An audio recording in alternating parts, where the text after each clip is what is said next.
All right, I want to talk about doing heels elevated squat and the difference between doing a heels elevated squat and a flat-footed squat. The main difference is pretty simple. When you're squatting with a flat foot, your heel is pushing more into the ground, and because your heel is jamming itself in the ground, you get to use your posterior chain more. Your posterior chain are all the muscles of the back, all of them. That's your posterior chain, all right? Those are the most powerful muscles of your body. Think of them as the foundation of your house or the foundation of your pyramid, whatever you want. But when your heels are flat, you are at your strongest. Unless, of course, you're a quad dominant lifter and for whatever reason you got freakishly strong quads, then the contrary for you. However, in most cases, if you want to talk about anatomical advantages and biomechanics and whatnot, flat-footed squatters will squat heavier.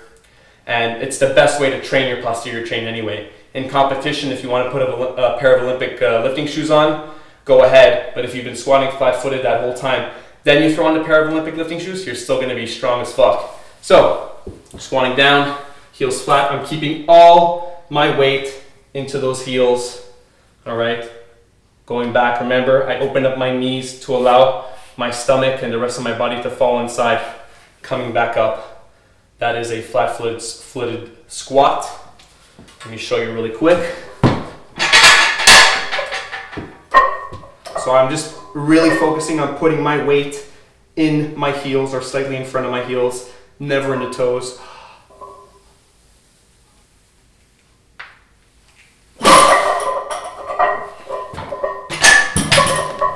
And I'm doing everything deliberately, thinking about screwing my foot in, opening that pickle jar with my foot. From the side, it looks like this, opening up the knees, descending in, all right?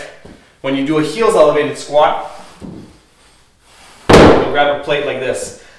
A thin plate, all right? Don't get the thickest plate in the gym. If you're a CrossFitter, obviously don't do this on a bumper plate. That's just silly.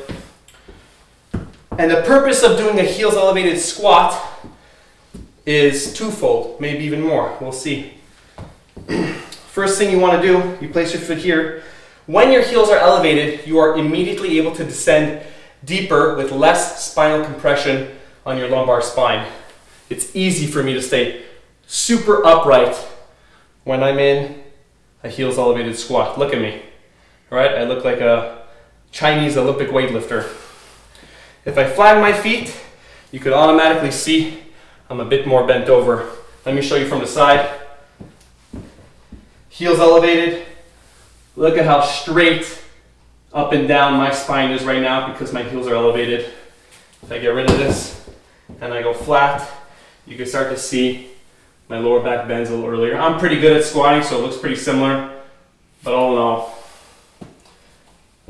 there's a difference. So less lumbar spinal compression. That's number one. It deloads the spine, allowing you to squat. So if you're having a sore back that day or your back's a little bit, iffy, raise your heels right away. You're taking a lot of pressure off of your spine. Next reason to do it is you just can't get into that position by yourself.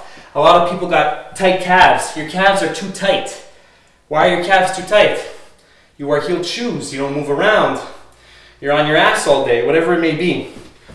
Simple solution, I get people squatting under the bar right away, and usually the first thing I do to get them there is I raise their heels, and I say, listen, you can't squat properly without your heels raised, so start squatting with your heels raised. Don't waste any time. As you get stronger, your muscles are going to move in the right position, and you're going to be fine right off the bat. Another thing that raised heel squats do is they focus on your quads more, all right? Because your heels are elevated, there's less pressure on your heels, more on the front of your foot. When you put pressure on the front of your foot, the nerves travel up to the front of your leg and activate the front of your leg, that front muscle, your quads, all right? Specifically, your VMO. If you really want to activate your VMO, this guy over here, the teardrop, as you descend, all right, you want to descend fully so that your hamstring and your calf are squishing together, all right? And then when you push off of the pad of your big toe, all right? And that's what's gonna get you maximum VMO activation. Your VMO is most active at the bottom 15 degrees of the movement, right here, bottom 15 degrees, okay, less active there, and then the top 15 degrees of the movement, boom, over there. That's where you're going to see all the activity. Let me show you a heels elevated squat. Same setup as always. Easier to do a high bar when you have heels elevated also. Your knees will travel forward more. Can't help it. Still try to load your hamstrings as much as possible. Here I am at the bottom. There you go. That's how you squat.